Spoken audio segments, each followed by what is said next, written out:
아파트 전세 가격이 오르는 이유는 대체주택으로 갔던 분들이 거기 역전세나 전세 사기 당하다 보니까 이제는 그런 비아파트보다는 아파트를 선호하게 되고 네. 아파트로 수요자들이 모이다 보니까 아파트의 전세 가격이 올라가고 이렇게 전세 가격이 비쌌어? 이렇게 생각하던 분들이 이제 매매 수요로 이제 전환될 가능성이 높아서 전세 가격 상승은 결국에는 매매 가격을 또 밀어 올릴 수 있는 이런 요인이 또 될 수 있거든요. 네. 지금 촬영일 기준으로 이제 연말입니다. 이제 막 눈도 오고 막 그래가지고. 그렇죠. 네, 오늘 첫눈이 네. 온 것 같아요. 네, 살짝. 맞아요. 그래가지고 사실상 지금 이제 올해 어떻게 되냐 이거보다는 이제 네. 내년이 어떻게 되는지가 다들 궁금해하실 것 같은데 네. 뭐 그냥 큰 틀에서 24년도 부동산 시장은 좀 어떨 것 같으세요? 이게 부동산 시장 전망하기가 매년 하는 거지만 네. 저는 한 20년 해온 것 같아요. 근데 굉장히 힘들고 네. 또 어떻게 보면은 이게 뭐 매년 전망하는 것 자체가 네. 이게 의미가 있는 거냐 없는 거냐 네.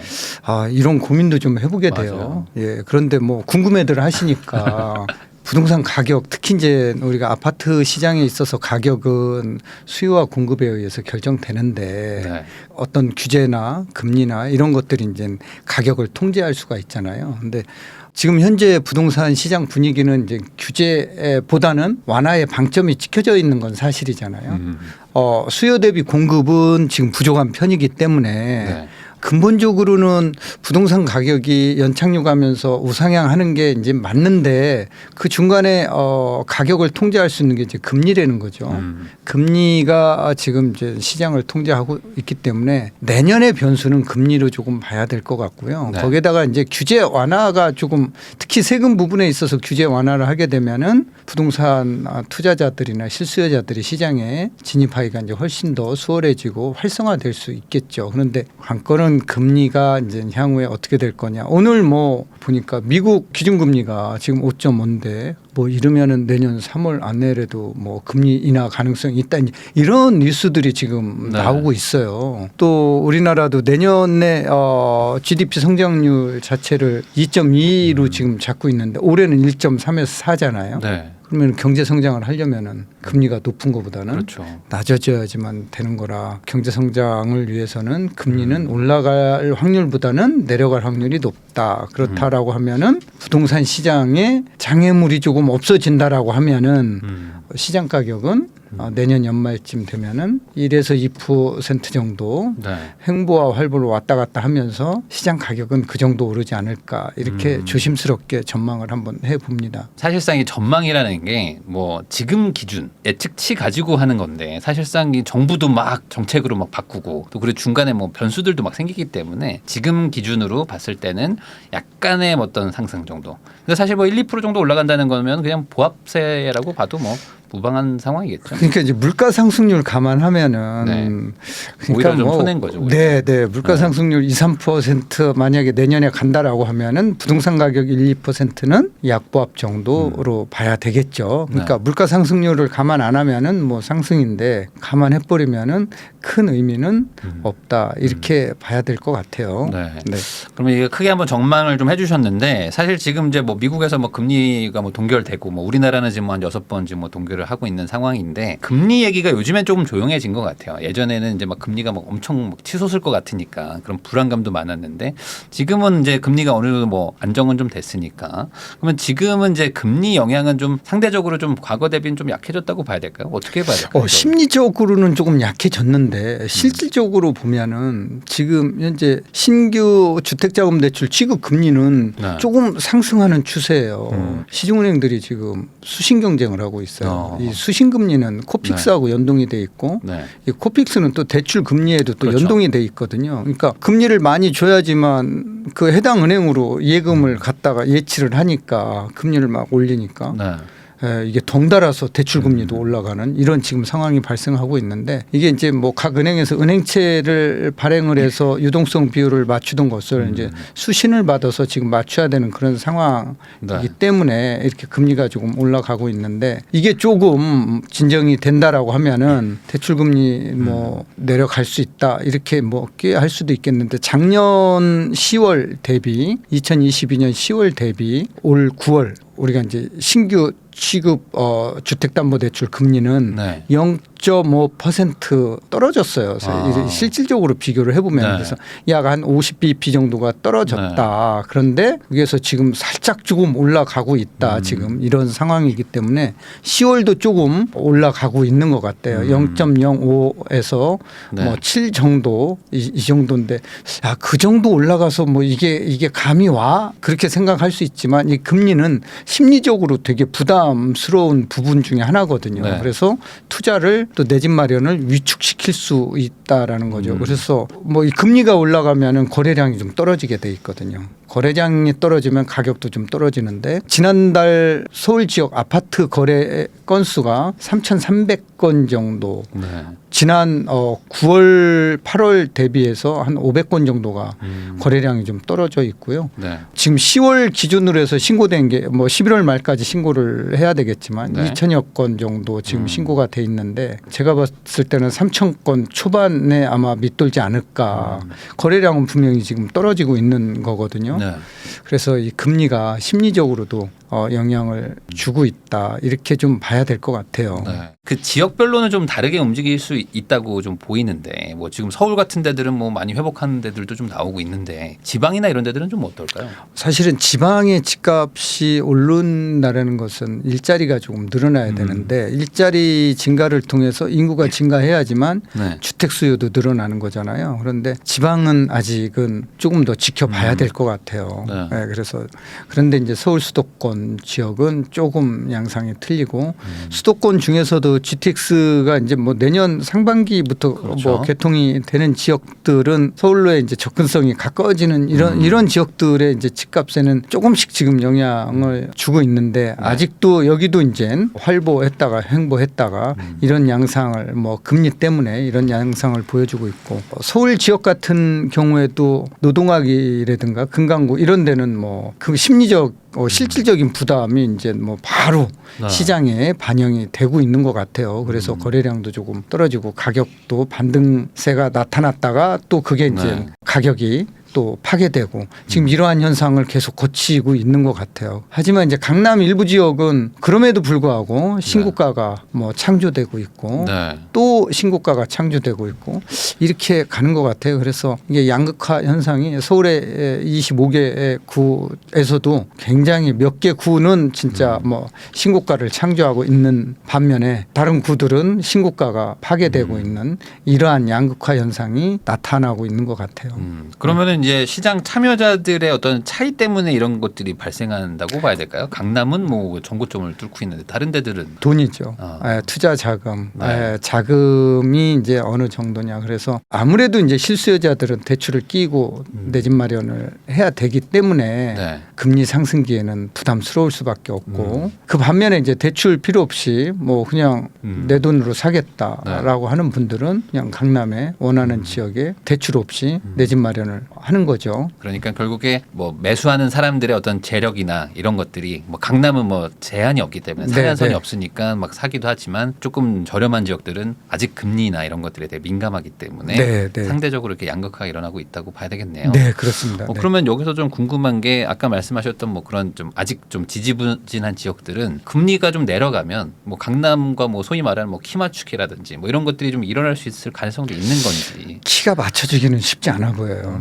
네, 그래서 이제 이 부동산이라는 거는 부동성이라는 입지 차이가 있잖아요. 네. 그러니까 이제 이게 명동에 건물이 있느냐, 이게 뭐 수원에 있느냐에 따라서 가격이 틀리듯이 같은 평형이라 하더라도 이게 강남에 있느냐 아니면은 분당에 있느냐 네. 같은 평형이라도 가격이 틀리는 것처럼. 그래도 좀 강남은 올라갔는데 다른 데는 아직 덜 올라갔다면 이게 좀 약간의 상승률은 좀 그 지역의 그 가치를 이제 반영한 거죠. 네, 그래서 뭐 가치는 올라가겠지만 그 차이는 항상 갭은 있다라고 봐야 그렇겠죠. 될 것 같습니다. 그럼 어떤 상승률은 약간은 좀 따라올 수 있을까요? 왜냐하면 이제 요즘에 이제 상급지라고 해야 될까 이런 데들은 이미 막 올라버렸고 내 동네는 아직 안 올랐고 네. 그러니까 막 갭이 벌어져가지고 이사 가기 힘들다 뭐 이런 얘기를 하시는 분들이 그러니까 기다리면 좀 낮을까? 안 오르는데 우리 다른 집값은 다 오르는 것 같은데 우리 집값만 안 오르는 경우 있잖아요. 안 오르는 왜 안 오르는지를 분석을 해야 될 것 같아요. 네. 내가 살고 있는 집 집이 가장 좋다라고 생각을 합니다. 항상 거기에 그렇죠. 사는 분들은 네. 이렇게 편하고 좋은 데를 왜 팔라고 하지? 이런 얘기들 많이 하시는데 집값은 안 올라가죠. 대신 편안한 대신에. 네. 근데 안 올라가는 이유는 분명히 있다라는 거죠. 그거를 뭐 예를 들어서 한 가지만 얘기를 해보면은 네. 뭐 인프라도 좋고 주변 지역에 뭐 편의시설도 좋고 다 좋은데 왜 안 올라가지? 나홀로 아파트에 살고 있다라는 거죠. 그러니까 나홀로 아파트는 중대형 단지보다 가격이 안 올라간다. 이런 거 감안을 해서 조금 잘 따져 보셔야 될 것 같아요. 왜 안 올라가지? 기다리면 올라갈까? 기다려도 그 집은 안 올라갈 수 있다. 이렇게 보시면 됩니다. 그래서 네. 원인 분석을 집값이 뭐에 의해서 이렇게 올라가는 건지 조금 따져볼 필요는 있을 것 같아요. 우리가 은행에 돈을 뭐 1억을 넣으면은 1년 뒤에 찾으려고 봤더니 마이너스가 되면은 정말 화가 나지 않을까요? 예. 그렇죠. 그래서 내가 더 돈을 더 잘 관리하기 위해서 정말 금리 어디 은행이 좀 많이 주지 어떤 상품이 좋지 이렇게 찾아보는데 부동산은 안 그렇거든요. 그 집을 한번 사면은 떨어지든 말든 아 내가 그냥 여기 거주하고 있으니까 아유 그래 나는 그냥 여기 살 거야 이런 생각으로 있는데 그것도 자산이잖아요. 네. 자산이기 때문에 내가 깔고 있는 이 자산의 가치 자본이득이 날지 안 날지 이거를 좀 잘 분석을 해서 평생 살아도 되는데 아니면 좀 이사 가야 될 때를 구분해서 적절하게 자산 관리가 조금 뭐 필요해 보이죠. 네. 이게 아무래도 이제 그 내가 살기 좋은 동네고 뭐 내가 살기 뭐 편하고 이거는 사실은 좀 부차적인 얘기고 남들이 좋아하냐 안 좋아하냐가 가격이 더 반영이 많이 되잖아요. 그렇습니다. 네. 근데 네, 이제 네. 보통 이제 내가 살면 편하니까. 편하니까 약간 특히 남자분들은 남편분들은 이사 가기 싫어하잖아요. 아 그렇죠. 또 대출 받아서 뭐 이사 가는 네, 것도 되게 싫어. 그럼 되게 싫어하잖아요. 내가 갚으라고 막 이런 거 생각도 들어요. 그러니까 안 움직이려고 하죠. 네. 네. 그렇죠. 근데 그렇지만 이제 좀 객관적으로 좀 볼 필요는 있다. 네. 아, 그럼 요즘에 역전세난 뭐 이런 얘기도 많이 나오고 또 반대로 또 뭐 강남에서 막 많이 기사가 나오지만 뭐 요즘에 또 전세가 뭐 다시 막 상승하고 있다. 뭐 이런 얘기들도 막 동시에 나오고 있는데 지금 뭐 역전세난 뭐 이런 건 뭐 어떤 상황인지 좀 설명해 주시면 좋을 것 같습니다. 역전세난이 나는데도 분명히 있는데 네. 이제 아파트는 우리가 이제 뭐 매매 지수하고 전세 지수를 통계를 보면은 KB에서 86년부터 이게 쭉 매매 지수 발표를 하는데 그 지수를 보면은 이 두 개 지수는 비례하는 걸로 나와요. 그러니까 이제 매매 가격이 올라가는 데는 네. 전세 가격도 올라간다 이렇게 이제 나오고 있고 특히 뭐 최근에 역전세난 나는 데는 아파트가 아닌 네. 아파트 대체 주택들의 이제 역전세난이 좀 있는 더 걸로 세고. 보이고 있고 아파트는 뭐 그렇지는 않은 것 같아 보여요. 특히 이제 아파트는 오히려 역전세난보다도 전세가가 지금 다소 조금씩 올라가고 있는데 네. 예를 들어 전세가가 우리가 셌던 이런 지역들의 공급 물량이 많은 지역 이런 지역은 조금 이제 조정받을 수도 있기 때문에 그런 거는 좀 감안해서 본다라고 하면은 그렇게 큰 걱정할 일은 아닌 것 같다. 이렇게 뭐 생각이 그 되집니다. 아파트 쪽에서는 역전세 쪽은 좀 어느 정도 좀 정리는 좀 된 것 같다. 네.